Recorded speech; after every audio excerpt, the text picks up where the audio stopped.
तो मूवी की starting America के एक अननेम्ड टाउन से होती है, जहाँ पर हम दो टीनेजर्स डैरन सान और स्टीव लियोनार्ड को देखते हैं। डैरन अपने पेरेंट्स की नजर में एक परफेक्ट किड होता है, जिसका फ्यूचर बहुत ब्राइट होता है, लेकिन उसके पेरेंट्स डैरन के फ्रेंड स्टीव को बिल्कुल भी पसंद नहीं करते थे, क्योंकि स्टीव के कहने पर ही डैरन ने पहली बार अपने स्कूल को स्किप किया था। और ये बात जब उनके टीचर को पता चलती है तो उन्होंने डैरन के पेरेंट्स को फोन कर ये सभी बातें बता दी थी, जिसके बाद डैरन के पेरेंट्स उस पर काफी गुस्सा हो जाते हैं और डैरन को स्टीव के साथ फ्रेंडशिप तोड़ने के लिए कहते हैं, जिसके बाद डैरन अपने पेरेंट्स को दिखाने के लिए स्टीव से अपनी फ्रेंडशिप तोड़ देता है। नेक्स्ट डे डैरन स्टीव से मिलता है और उसे बताता है कि उसके पेरेंट्स ने उसके साथ फ्रेंडशिप तोड़ने को कहा है, मगर डैरन उससे कहता है कि वे अब भी सीक्रेट फ्रेंड रहेंगे। हालांकि स्टीव को ये सीक्रेट फ्रेंडशिप की बात बिल्कुल भी पसंद नहीं आती है, जिसकी वजह से उन दोनों में बहस हो जाती है। वही उनके बहस करने के दरमियान वहाँ से एक स्ट्रेंज कार गुजरती है, जिसमें से कि कोई एक यूनिक पोस्टर बाहर फेंकता है, जिसे पढ़ने के बाद उन दोनों को पता चलता है कि उनके टाउन में एक सर्कस आया है। अगले दिन हम देखते हैं कि डैरन अपनी क्लास में मौजूद होता है, जहाँ वो बुक में उसी पोस्टर को देख रहा होता है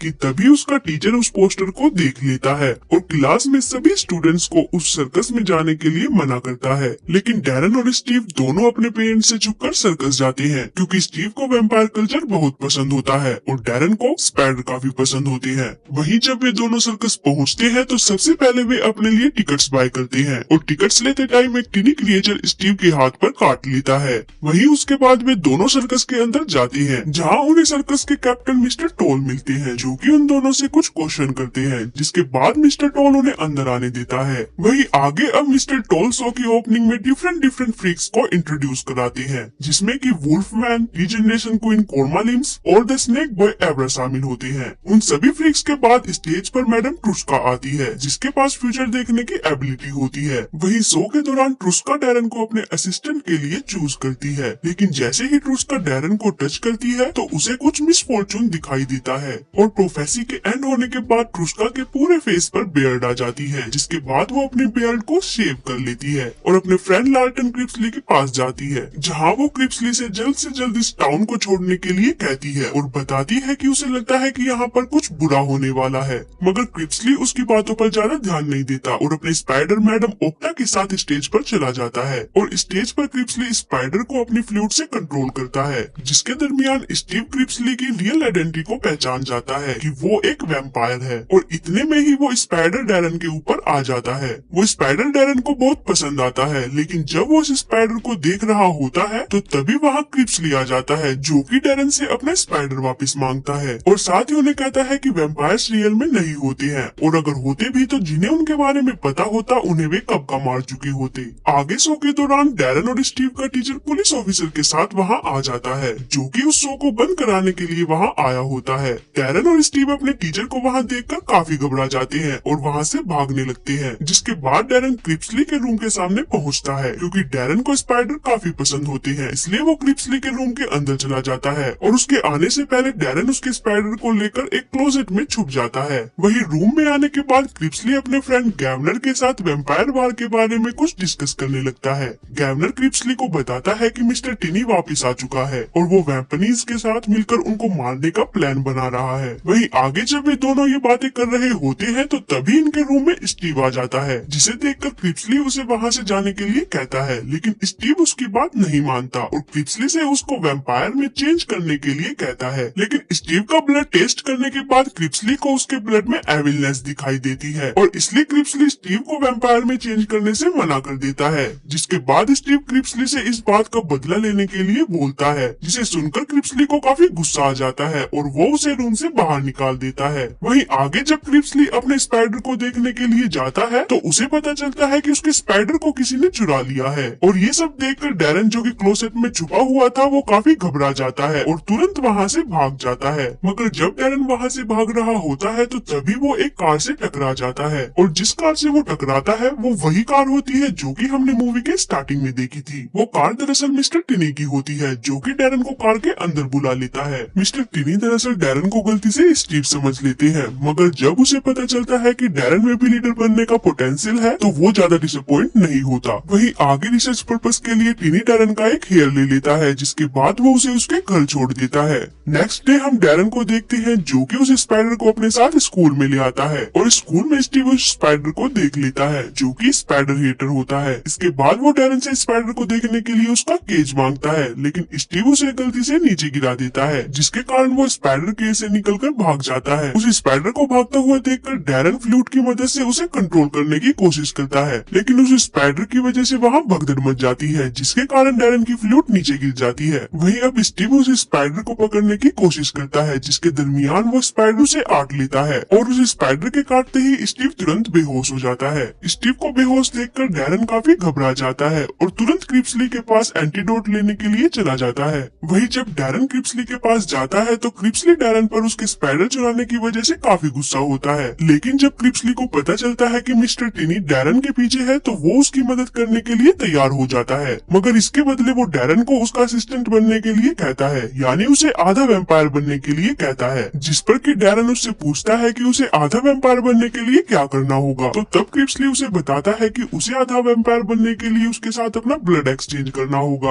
और साथ ही पूरी दुनिया से अपना नाता तोड़ना होगा, जिसका मतलब उसे अपनी फैमिली और फ्रेंड से सभी संबंध तोड़ने होंगे। क्रिप्सली की ये सभी बातें सुनकर डैरन काफी घबरा जाता है, मगर स्टीव को मरता हुआ देखकर वो आधा वैम्पायर बनने के लिए तैयार हो जाता है और अब उसके हाँ करने पर क्रिप्सली उसके साथ अपना ब्लड एक्सचेंज करता है और उसे आधा वैम्पायर बना देता है। वहीं थोड़ी देर बाद वे दोनों स्टीव के पास जाते हैं, जहाँ पर क्रिप्सली उसे एंटीडोट देकर ठीक कर देता है। स्टीव को ठीक करने के बाद क्रिप्सली डैरन से कहता है कि अब वक्त आ चुका है अपनी फैमिली को छोड़ने का, और बस ये कहने के बाद क्रिप्सली डैरन की गर्दन तोड़कर उसे छत से नीचे गिरा देता है। दरअसल क्रिप्सली ने ऐसा इसलिए किया होता है क्योंकि वो चाहता था कि उसकी फैमिली को लगे कि उनका बेटा डैरन अब मर चुका है, मगर असलियत में डैरन मरा नहीं होता, वो तो बस कुछ देर के लिए बेहोश हुआ होता है। वही अब सीन शिफ्ट होता है डैरन के फ्यूनरल की तरफ, जहाँ स्टीव को अचानक से डैरन की फिंगर्स पर वे निशान दिखाई दे जाते हैं जो कि डैरन को ब्लड एक्सचेंज करते टाइम आई थी, और उन निशानों को देखकर स्टीव समझ जाता है कि डैरन अब एक वैम्पायर बन चुका है। वहीं आगे अब क्रिप्सली डैरन की ग्रेव खोदकर उसे वहाँ से बाहर निकालता है, और जब वो उसे बाहर निकालता है तो तभी उसे वहाँ पर किसी के होने का एहसास होता है, जिसकी वजह से वो डैरन को वापस ग्रेव में जाने के लिए कहता है, मगर डैरन उसकी बात नहीं सुनता, जिस पर क्रिप्सली उसे खुद ही धक्का देकर ग्रेव में फेंक देता है। और जब वो उसे ग्रेव में फेंकता है तो तभी अचानक से वैम्पनीज का लीडर मुर्लो वहाँ आ जाता है, जो कि क्रिप्सली पर अटैक करने लगता है और साथ ही उसे कहता है कि वो यहाँ पर बस डैरन को लेने आया है, मगर क्रिप्सली उसे डैरन को ले जाने से मना कर देता है। और बस ये कहने के बाद क्रिप्सली डैरन को अपनी पीठ पर बैठाकर वहाँ से भाग जाता है और वापिस सर्कस आ जाता है, जहाँ डैरन को म्यूजिक लवर एवरा वॉन का रूममेट बनाया जाता है। वहीं दूसरी तरफ हम स्टीव को देखते हैं, जो कि डैरन के मरने के बाद अब और नहीं जीना चाहता था और इसलिए वो सुसाइड करने की सोचता है, मगर उसके सुसाइड करने से पहले ही वहाँ टिनी आ जाता है, जो कि स्टीव को बताता है कि डैरन अभी भी जिंदा है और वो अब वैम्पायर बन चुका है। साथ ही टिनी उसे डैरन के खिलाफ भड़काता है और कहता है कि उसने तुम्हारा ड्रीम तुमसे चुरा लिया है, जिसे सुनकर स्टीव को काफी गुस्सा आता है और इसी का फायदा उठाकर टिनी उससे अपनी टीम में शामिल होने के लिए कहता है, जिस पर कि स्टीव उसकी टीम में शामिल होने के लिए मान जाता है। दूसरी तरफ डैरन अब धीरे धीरे अपनी वैम्पायर सुपर पावर्स को यूज करने की कोशिश करता है, लेकिन इसी बीच डैरन स्टीव के लिए बहुत वरीड होता है, जिसकी वजह से वो एक रात स्टीव को कॉल करता है, मगर जब वो उसे कॉल लगा रहा होता है तो तभी वहाँ क्रिप्सली आ जाता है, जो कि डैरन से उसका फोन लेकर उसे तोड़ देता है और उसे बहुत केयरफुल रहने के लिए कहता है। वहीं जब क्रिप्सली डैरन को ये बातें समझा रहा होता है तो तभी वहाँ मिस्टर टिनी की कार आती है, जिसे देखकर क्रिप्सली डैरन को एवरा के पास टेंट में जाने के लिए बोलता है। दरअसल मिस्टर टिनी डैरन को लेने के लिए वहाँ आया था, मगर क्रिप्सली और मिस्टर टोल के मना कर देने की वजह से वो वहाँ से चला जाता है, लेकिन जाने से पहले वो उन्हें इनडायरेक्टली एक वार्निंग दे जाता है। वही सीन चेंज होता है अब स्टीव की तरफ, जो कि अब वैम्पनीज के बीच रह रहा होता है, जहाँ मुर्लो उसे एक वैम्पनीज बना देता है और वैम्पनीज बनने के बाद स्टीव काफी पावरफुल हो जाता है। वहीं दूसरी तरफ डैरन अब क्रिप्सली के साथ मिलकर लड़ाई करने के तौर तरीके सीख रहा होता है, जिसके दरमियान क्रिप्सली देखता है कि डैरन के ब्लड ना पीने की वजह से वो काफी कमजोर हो चुका है। डैरन को कमजोर देखकर क्रिप्सली उसे ब्लड पीने के लिए कहता है, मगर डैरन ब्लड पीने से मना कर देता है, जिसकी वजह से क्रिप्सली उसे काफी समझाता है और फाइनली वो ब्लड पीने के लिए तैयार हो जाता है। वहीं क्रिप्सली और डैरन जब ब्लड ढूंढने के लिए जाते हैं तो रास्ते में क्रिप्सली डैरन को उसकी स्टोरी बताता है कि कैसे वैम्पायर 2 पार्ट्स में डिवाइड हो गए, और जब से वैम्पायर्स 2 पार्ट्स में डिवाइड हुए हैं तब से वे दोनों डिफरेंट टाइप से लोगों का ब्लड पीते हैं। क्रिप्सली उसे बताता है कि वैम्पायर्स लोगों का थोड़ा सा ब्लड पीकर उन्हें छोड़ देते हैं, मगर वेम्पनीज ब्लड पीने के लिए लोगों को मार देते हैं। साथ ही क्रिप्सली उसे ये भी कहता है कि वेम्पायर और वेम्पनीज पिछले 100 सालों से साथ में पीसफुली रह रहे हैं, लेकिन टिनी हमेशा इन दोनों ग्रुप्स के बीच लड़ाई करवाने की सोचता है। वही इन सभी बातों के दौरान क्रिप्सली डैरन के लिए एक आदमी को बेहोश कर देता है और डैरन से उसका थोड़ा ब्लड पीने के लिए कहता है, मगर डैरन से चाहकर भी ऐसा नहीं किया जाता और वो ब्लड पीने से मना कर देता है, जिसे देखकर क्रिप्सली उसे कहता है कि अगर तुम ब्लड नहीं पियोगे तो तुम जल्द ही मर जाओगे। और बस ये कहने के बाद वो वहाँ से चला जाता है।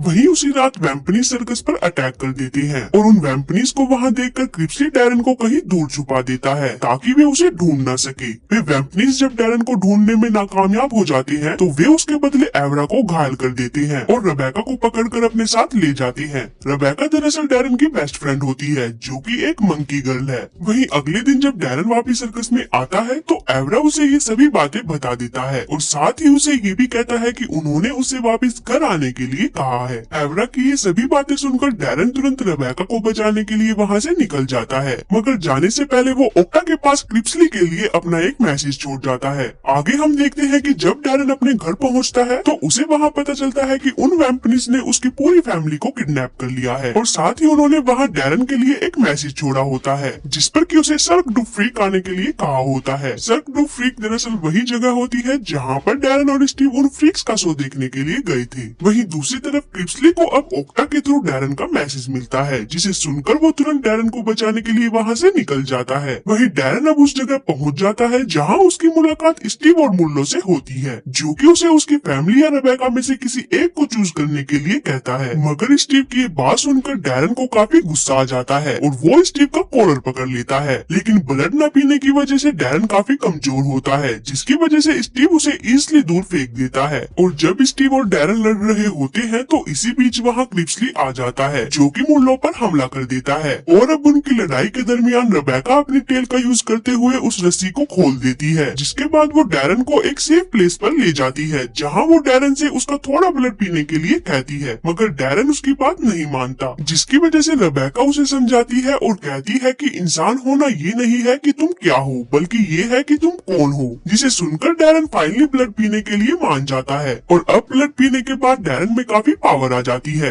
वही जब डैरन देखता है कि स्टीव और मुल्लो मिलकर क्रिप्सली को मारने वाले हैं तो तभी डैरन स्टीव पर हमला कर देता है और साथ ही क्रिप्सली मौका देकर मुल्लो को चाकू मार देता है, जिसकी वजह से मुल्लो की मौत हो जाती है। और मुल्लो की डेथ का मतलब होता है कि अब दोनों साइड की ट्रीटी टूट चुकी है। कि तभी इसी बीच वहाँ मिस्टर टाइनी आ जाता है जो कि वेम्पायर और वेम्पनीज के बीच युद्ध की शुरुआत को सेलिब्रेट कर रहा होता है। साथ ही स्टीव भी इस चीज को सेलिब्रेट कर रहा होता है, मगर तभी डैरन सोचता है कि अगर ये बात कभी किसी को पता ही ना चले तो वार कभी स्टार्ट ही नहीं होगा और इसीलिए वो स्टीव पर हमला कर देता है। लेकिन तभी मिस्टर टाइनी उन्हें रोक देता है और स्टीव को अपने पास बुला लेता है, जिस पर कि डैरन उसे रोकने की काफी कोशिश करता है, मगर वो उसकी बात नहीं सुनता और कहता है कि उन दोनों की डेस्टिनी अलग अलग है। वही इन सभी बातों के बाद मिस्टर टाइनी मुल्लो को एक लिटिल पर्सन में चेंज कर देता है और स्टीव को वेम्पनीज का न्यू लीडर बना देता है। वही टाइनी और स्टीव के जाने के बाद डैरन क्रिप्सली की मदद से अपनी फैमिली को घर ले आता है, जहाँ क्रिप्सली उन्हें हिप्नोटाइज करके उनकी याददाश्त को मिटा देता है। और अब अपनी फैमिली को बचाने के बाद डैरन क्रिप्सली और रेबेका के साथ वापस सर्कस आ जाता है। इसी के साथ हमारी मूवी यहाँ खत्म हो जाती है।